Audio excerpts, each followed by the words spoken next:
जय हिंद। नमस्कार साथियों, आप सभी लोगों का मोस्ट वेलकम है आज के इस नए क्लास में। साथियों, आज के इस क्लास में हम सभी लोग जो है पढ़ने वाले हैं एसएससी एमटीएस के एग्जाम के लिए मोस्ट इम्पॉर्टेंट प्रीवियस ईयर के क्वेश्चन को, जो कि साथियों आपके एसएससी एमटीएस के एग्जाम के लिए काफ़ी इम्पोर्टेंट है। तो आप सभी लोग जो इस क्लास को बिल्कुल अच्छी तरीके से लास्ट तक देखिएगा और इस क्लास में दिए जाने वाले सभी प्रश्नों को आप अच्छी तरीके से जरूर याद कर लीजिएगा, जिससे कि आप जो अपने एग्जाम में सभी क्वेश्चन को आसानी तरीके से बना पाएंगे। तो चलिए साथियों, क्लास को स्टार्ट करते हैं। उनसे पहले यदि आप इस चैनल पे पहली बार जुड़े हैं तो आप इस चैनल को साथियों सब्सक्राइब कर लीजिए और सब्सक्राइब करके आप ऑल नोटिफिकेशन को ऑल पे दबा लीजिए, जिससे कि जब भी कोई नई क्लास हो सबसे पहले क्लास का नोटिफिकेशन आपके पास पहुंच सके। तो आप इस चैनल को सब्सक्राइब कर लीजिए, साथ ही साथ आप जो इस क्लास को भी लाइक जरूर कर लीजिएगा। तो चलिए साथियों, क्लास को स्टार्ट करते हैं और देखिएगा क्वेश्चन क्या है। साथियों, क्वेश्चन दिया गया है कि कौन सी विश्व की सर्वाधिक गहरी झील है। साथियों, ये सभी क्वेश्चन बिल्कुल इंपॉर्टेंट और सिलेक्टेड टॉपिक के क्वेश्चन हैं, जिससे कि साथियों आपके पेपर में सीधे सीधे यहाँ से क्वेश्चन आपको देखने को मिलने वाले हैं। आप अच्छे से इन प्रश्न को याद कर लीजिएगा और बताइएगा कि कौन सी विश्व की सर्वाधिक गहरी झील है। तो यहाँ पे साथियों याद रखिएगा, बैकाल झील जो है ये विश्व की सर्वाधिक गहरी झील है। तो ऑप्शन सी को साथियों सही जवाब कीजिएगा। अगला क्वेश्चन आपका है यहाँ पर कि टेलर घाटी जो है ये अवस्थित है। चलिए साथियों बताइएगा, टेलर घाटी कहाँ पर अवस्थित है। तो टेलर घाटी अवस्थित है ऑस्ट्रेलिया में। याद रखिएगा, ऑस्ट्रेलिया में है साथियों। ऑप्शन ए यहाँ पे सही जवाब होगा, ऑस्ट्रेलिया में। नेक्स्ट क्वेश्चन देखिएगा साथियों, क्वेश्चन है दक्षिण एशिया का सबसे बड़ा मरुस्थल है। बताइएगा साथियों, दक्षिण एशिया का सबसे बड़ा मरुस्थल कौन से हो जाएंगे। तो दक्षिण एशिया का सबसे बड़ा मरुस्थल है थार मरुस्थल। ऑप्शन डी यहाँ पे आपका सही जवाब है साथियों, थार मरुस्थल। आगे देखिएगा, आपका क्वेश्चन है यहाँ पर कि संसार का सबसे बड़ा मरुस्थल है। तो संसार का सबसे बड़ा मरुस्थल कौन से है, तो आप बताएंगे साथियों सहारा मरुस्थल, जो क्या है संसार का सबसे बड़ा मरुस्थल है। आप इसको याद रखिएगा। अगला क्वेश्चन है साथियों यहाँ पर कि बृहद बेसिन जो है ना साथियों ये अवस्थित है। साथियों ये सभी क्वेश्चन काफ़ी इंपॉर्टेंट और वीवीआई सेलेक्टेड क्वेश्चन है। आप इसको अच्छे से जरूर याद कर लीजिए, क्योंकि साथियों आपके पेपर में 100% यहाँ से क्वेश्चन आपको सीधे सीधे देखने को मिलने वाले हैं। और बताइएगा बृहद बेसिन जो ये अवस्थित है, तो ये अवस्थित है ऑस्ट्रेलिया में। ऑप्शन सी सही जवाब है आपके, ऑस्ट्रेलिया में होगा। नेक्स्ट क्वेश्चन है साथियों कि बेदरा का युद्ध जो ये किस वर्ष लड़ा गया था। तो बेदरा का युद्ध जो ये किस वर्ष लड़े गए थे। तो बेदरा का युद्ध हुए थे आपके कब, तो 1759 में हुआ था। ऑप्शन यहाँ पर आप लोग का बी सही जवाब है, 1759 में। नेक्स्ट क्वेश्चन है साथियों यहाँ पर कि ग्रीन गोल्ड क्रांति किसके उत्पादन से संबंधित है। बताइएगा कि ग्रीन गोल्ड क्रांति किसके उत्पादन से संबंधित है। तो ये साथियों चाय उत्पादन से संबंधित है। ऑप्शन यहाँ पर आप लोग का क्या है, डी सही जवाब है, चाय उत्पादन से। अगला क्वेश्चन देखिएगा, क्वेश्चन है कि पचे किस राज्य में पुरुषों द्वारा यहाँ पे पहना जाने वाला पारंपरिक पोशाक है। तो पचे किस राज्य में पुरुषों द्वारा पहना जाने वाला पारंपरिक पोशाक हो जाएंगे, तो ये कर्नाटक के है। ऑप्शन डी कीजिएगा, कर्नाटक के है, याद रखेंगे। अगला क्वेश्चन आप लोग का आता है यहाँ पर कि झंझोटी किस राज्य का लोक संगीत है।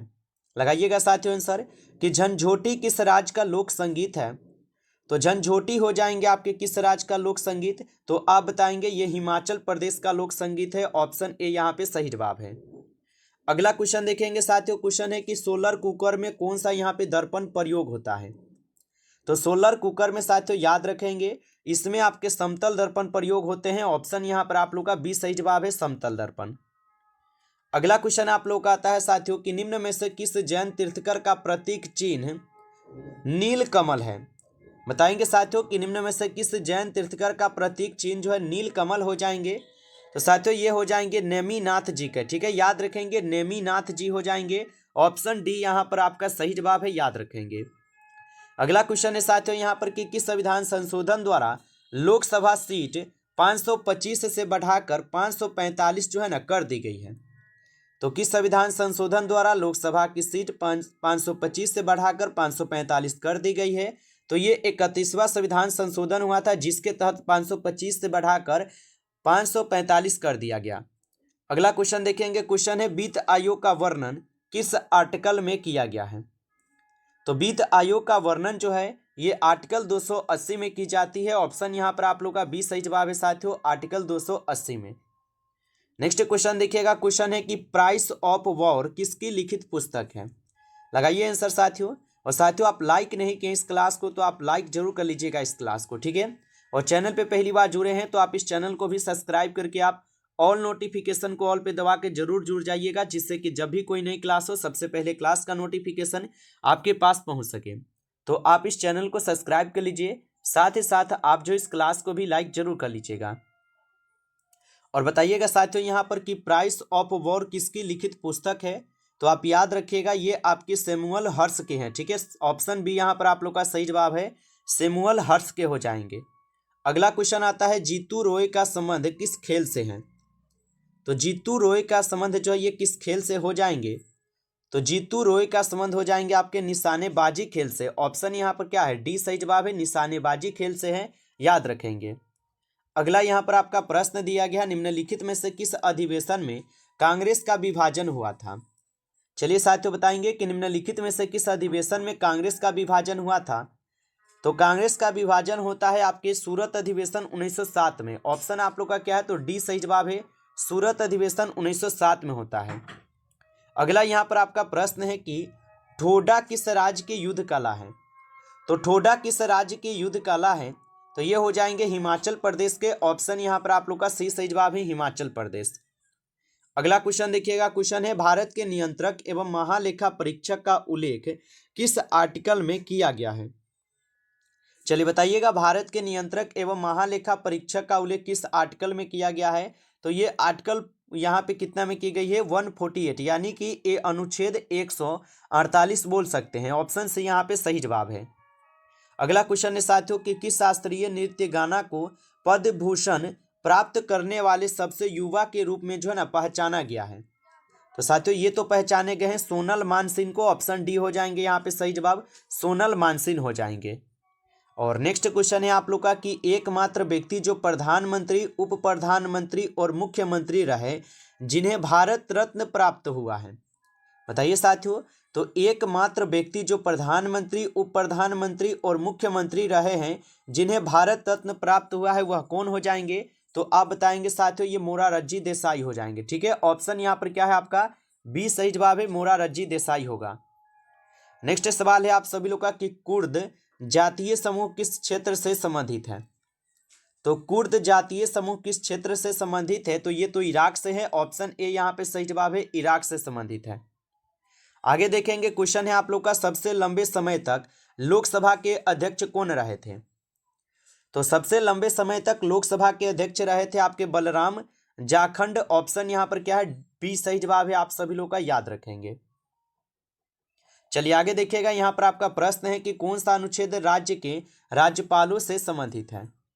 तो कौन सा अनुच्छेद राज्य के राज्यपालों से संबंधित है। तो साथियों ये हो जाएंगे अनुच्छेद 153, ठीक है। ऑप्शन यहाँ पर आप लोग का क्या है, तो बी सही जवाब है, अनुच्छेद 153 जो क्या है, तो राज्यपालों से संबंधित है। नेक्स्ट क्वेश्चन देखिएगा, क्वेश्चन है कि पूरी तरह सौर ऊर्जा से चलने वाली भारत की पहली विधानसभा कौन बन गई है। तो पूरी तरह सौर ऊर्जा से चलने वाली भारत की पहली विधानसभा कौन बन गई है। तो साथियों ये हो जाएंगे दिल्ली विधानसभा, ठीक है। ऑप्शन सी कीजिएगा सही जवाब, दिल्ली विधानसभा हो गई है। नेक्स्ट क्वेश्चन है आप लोग का कि भारत का पहला एआई संचालित शिक्षण ऐप लॉन्च किसने किया है। तो भारत का पहला एआई संचालित शिक्षण ऐप लॉन्च किसने किया है शुरू। तो आप याद रखिएगा साथियों, ये किए हैं आपके कौन, आईआईडी पलकर किए हैं। ऑप्शन यहाँ पे सी सही जवाब है। नेक्स्ट क्वेश्चन है आप लोग का उत्तर और दक्षिण भारत को कौन सी पर्वत श्रृंखला पृथक करती है। तो उत्तर और दक्षिण भारत को कौन सी पर्वत श्रृंखला पृथक करती है। तो आप बताएंगे ये विंध्य पर्वत श्रृंखला करती है। ऑप्शन सी सही जवाब है, विंध्य हो जाएंगे। नेक्स्ट क्वेश्चन है आप सभी लोग का कि विलहर द्वीप का नाम क्या था। तो विलहर द्वीप का नाम क्या हो जाएंगे, तो आप सभी लोग बताएंगे विलहर द्वीप के नाम थे अब्दुल कलाम द्वीप। ऑप्शन यहाँ पर क्या है, तो सी सही जवाब है, अब्दुल कलाम द्वीप हो जाएंगे। नेक्स्ट क्वेश्चन है कि नक्शे के अध्ययन को क्या कहा जाता है। बताइएगा नक्शे के अध्ययन को क्या कहा जाता है। तो नक्शे के अध्ययन को साथियों यहाँ पर कार्टोग्राफी करते हैं। ऑप्शन यहाँ पर आप लोग का डी सही जवाब है, कार्टोग्राफी होगा। नेक्स्ट क्वेश्चन है कि पृथ्वी का सबसे निकटतम ग्रह कौन है। चलिए बताइएगा साथियों कि पृथ्वी का सबसे निकटतम ग्रह कौन सा है। तो शुक्र ग्रह आप पढ़े हैं जो कि पृथ्वी का सबसे निकटतम ग्रह है। इसको क्या है तो भोर भोर का तारा, शाम का तारा, पृथ्वी की बहन, ये सभी तो शुक्र को ही कहते हैं। अगला क्वेश्चन है कि अफ्रीका की सबसे बड़ी झील कौन सी है। तो अफ्रीका की सबसे बड़ी झील कौन सी हो जाएंगे। तो अफ्रीका की सबसे बड़ी झील होगा बैकाल झील। ठीक है, ऑप्शन ए लगा रहे हैं तो सही जवाब है यहाँ पर आपका बैकाल झील, जो क्या है अफ्रीका की सबसे बड़ी झील है। अगला क्वेश्चन है साथियों यहाँ पर केटू पर्वत की ऊंचाई, कुल ऊंचाई कितनी है। तो केटू पर्वत की कुल ऊंचाई यहाँ पर आपसे पूछा है तो ये हो जाएंगे कितना, 8611 मीटर। ठीक है, ऑप्शन ए यहाँ पे सही जवाब होगा 8611 मीटर। अगला यहाँ पर प्रश्न है कि वेल्ड किस देश की घास स्थल है। तो वेल्ड जो ये किस देश के घास स्थल है तो ये हो जाएंगे दक्षिण अफ्रीका के। याद रखेंगे दक्षिण अफ्रीका के है, ऑप्शन सी होगा। अगला क्वेश्चन देखिएगा, क्वेश्चन है कि श्रीशैलम परियोजना किस नदी पर स्थित है। तो श्रीशैलम परियोजना किस नदी पर स्थित है। तो श्रीशैलम परियोजना स्थित है आपकी कृष्णा नदी पर। ऑप्शन सी सही जवाब है, कृष्णा नदी पर। नेक्स्ट क्वेश्चन देखिएगा, क्वेश्चन है कि खमसीन यानी कि गर्म हवा किस जगह बहती है। तो खमसीन या गर्म हवा किस जगह बहती है तो आप बताएंगे मिस्र में। ऑप्शन ए सही जवाब है। अगला क्वेश्चन है कि कैंगा परमाणु ऊर्जा केंद्र किस राज्य में स्थित है। तो कैंगा परमाणु ऊर्जा केंद्र किस राज्य में स्थित है। तो कैंगा परमाणु ऊर्जा केंद्र जो है ये कर्नाटक में है। ऑप्शन आप सभी लोग का क्या है तो डी सही जवाब है, कर्नाटक में है। आप इसको याद रखेंगे। नमस्कार साथियों, इस क्लास में टॉप 35 क्वेश्चन थे जो कि काफ़ी इंपॉर्टेंट और सिलेक्टेड क्वेश्चन थे। ये सभी क्वेश्चन आपके एग्जाम के लिए। साथियों यदि आपको ये क्लास अच्छा लगा हो तो आप इस क्लास को ज़्यादा से ज़्यादा लाइक कर लीजिएगा। चैनल पे पहली बार जुड़े हैं तो आप इस चैनल को सब्सक्राइब करके आप ऑल नोटिफिकेशन को ऑल पे दबा के जुड़ जाइएगा, जिससे कि जब भी कोई नई क्लास हो सबसे पहले क्लास का नोटिफिकेशन आपके पास पहुँच सके। तो साथियों आप इस चैनल को सब्सक्राइब कर लीजिएगा। चलिए फिर मिलते हैं आपसे एक नई टॉपिक के साथ नेक्स्ट क्लास में। तब तक के लिए जय हिंद, जय भारत।